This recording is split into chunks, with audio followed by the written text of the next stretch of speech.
Hello and welcome back to Inspo's Career 7, Episode 2 with me, John Slattery.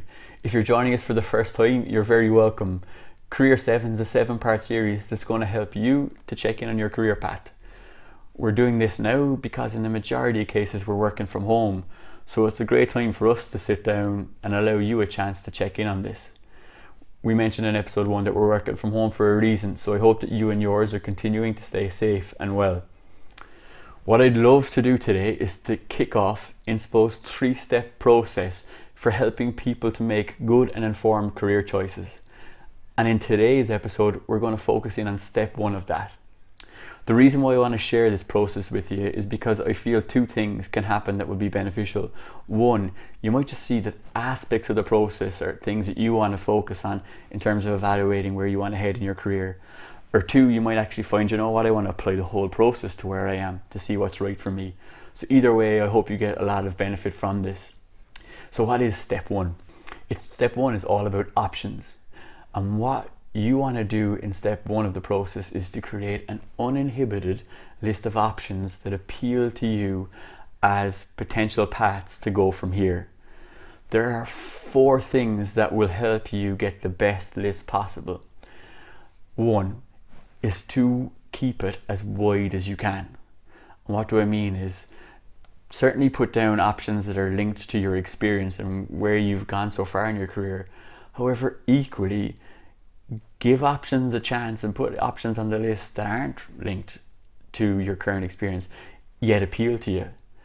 5 years ago when I did my list, Inspo was not directly linked to my experience. Sure, I was an auditor, then worked in business development. However, I'm so glad I kept it broad because age 38, I'm now working in Inspo, is the closest thing that I can ever come to saying that I love what I do. And that's all because there was a broad focus in terms of my options. So that's advice number 1. The second piece of advice I'd give you is that we lead busy lives and it can be hard to take an opportunity to sit down and reflect on this.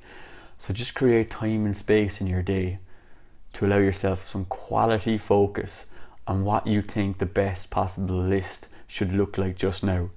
The third piece of advice I'd give will be for anyone who tries to do this and finds, do you know what, like I'm struggling to come up with this list. Well, that can be a case for people and it might happen to you. In my experience, it tends to happen more frequently for those in the early stage of their career or particularly pre-career. So if you're in either of those boats, feel okay that if it does happen for you. My advice is find someone that you would trust and respect who'd give you a very good objective perspective on options based on their knowledge and understanding of you that would work for you to include just now on your list. If anyone's watched episode 1, you may be thinking, come here, he told us in episode 1 not to be thinking about what other people think at all, and is he not just after suggesting that? Which is fair. I did say that we want to move away from the collective consciousness and into this conscious self, i.e. thinking independently and looking from within to come up with the answers. Where we're struggling with that process and we've given ourselves time and space, then outside help is where we can draw. The key thing is, though, as I mentioned, trust and respect that person to give you a good perspective. The last piece of advice that I'd give in relation to creating the best possible list is that you understand what each of the options that go down mean in reality. Because if we want to get a good choice at the end of this process, we need to know what it is to work in any of these options that we've created. For example, for me, when I did this 5 years ago, sports psychology went down on the page. I didn't know what it was to have a career in this. So I went and spoke to sports psychologists. In this instance, actually, I didn't know them directly, so I got an introduction through someone I know. So you might find that you may have to do that to find the right person for yourself as part of step 1. And I found out some very interesting things about what it is to be a sports psychologist, particularly about where your busiest during the week.